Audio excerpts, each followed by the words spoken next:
Let's review the 3 things you need to do to set yourself up for success: setting marketing goals, auditing or assessing your organization's initiatives and assets, and identifying the buyer's journey for your buyer personas. A buyer persona is a semi-fictional representation of your ideal customer based on real data and some select educated speculation about customer demographics, behavior patterns, motivations, and goals. The buyer's journey is the active research process someone goes through leading up to a purchase. To learn more about the buyer persona and the buyer's journey, check out the resources section below. I've also included a link to HubSpot's free Make My Persona tool. The ultimate objective here is to have a unifying document that you can use to keep track of your long-term content marketing initiatives. First, let's talk about setting your marketing goals. Setting marketing goals provides you long-term vision and short-term motivation. It helps you organize your time and resources so that you can make the most of your content creation efforts. Each piece of content created for a marketing initiative should be tied to a goal that is also directly related to the overarching goals of the organization. Alignment like this creates purpose and focus with each piece of content that you create. Let's take a second to think about this. Assume your company's quarterly customer goal is 100 new customers. You also know the number of leads needed to generate 100 new customers is 250 website leads, and that the number of unique website visits needed to generate 250 website leads is 1,500. Now, you need to take into consideration what content you should create to hit your unique website visits goal. Each goal you set should be a SMART goal. SMART stands for specific, measurable, attainable, relevant, and timely. A potential SMART goal example could be increase monthly unique website visitors from 1,000 to 1,500 by the end of this year. The second step in creating a long-term content plan is auditing or assessing your organization's initiatives and assets. Your audit will consist of 2 parts. First is a content audit to organize and evaluate your current assets. And second is an event-based audit to account for upcoming activities or events your business plans to host. Let's begin with the content audit. Your goal with the content audit is to identify all of the assets your business uses to attract and engage your audience. Your goal here is to identify gaps or opportunities in the content your business is currently using to help turn your audience into customers. And while your entire business may be creating and using this content, understanding and organizing it is generally a function of your marketing department. There comes a point for every marketer who has been generating content for a while when they realize they have no idea where all of their content is or how much they actually have. Content has likely been created by you or your predecessors for a long time. However, it's possible content has also been created by other individuals in the marketing department or from subject matter experts on other teams, and is scattered just about everywhere. By doing your content audit, you'll be able to identify resources that you already have, which could save you hours of content creation time in the future. There's no use in duplicating your efforts. And don't forget to stay organized when conducting your content audit. To keep things streamlined, organize your content audit by these categories: content title, buyer's journey stage, lifecycle stage, content format, targeted buyer persona, topic, and any additional notes that provide value or context.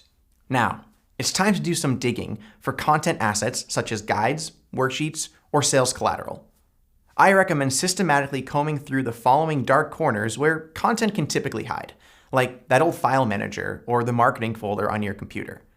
Ask your sales team what type of collateral they use. Check in with more tenured employees, because you'll be surprised at the wealth of knowledge they have here. And pour through your customer relationship management system, also known as your CRM, and your content management system, also known as the CMS. Okay, I think you get the picture here. Let's take a look at a content audit from a company called Kids Talk, created by Maren Schmidt. Maren offers advice and resources backed by 30 years of experience working with young children. Notice how Maren already has content spanning the awareness, consideration, and decision stage of the buyer's journey for multiple buyer personas. Additionally, each piece of content corresponds to a specific lifecycle stage. Moreover, Maren has many different types of content formats to offer her buyer personas, like an ebook, a study guide, and a webinar. Notice how Maren uses the notes field to explain the contents of her content offer. though she may not need this for every piece of content in her audit.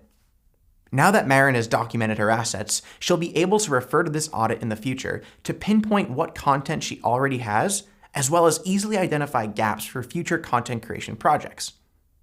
The second part to completing your audit is to conduct an audit on your event-based initiatives. This means you'll need to take into account any upcoming projects, priorities, or events that would involve content creation from your marketing team. By doing this exercise, you'll identify content that could support each initiative. Additionally, it will give you the opportunity to see how you can connect this content back through the buyer's journey through an inbound marketing campaign.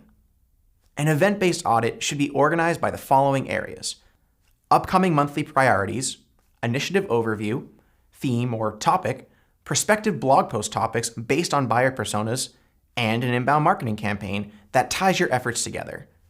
Take a look at what Marin did for her event-based audit. You can see that Marin has a few events and workshops she may need content for.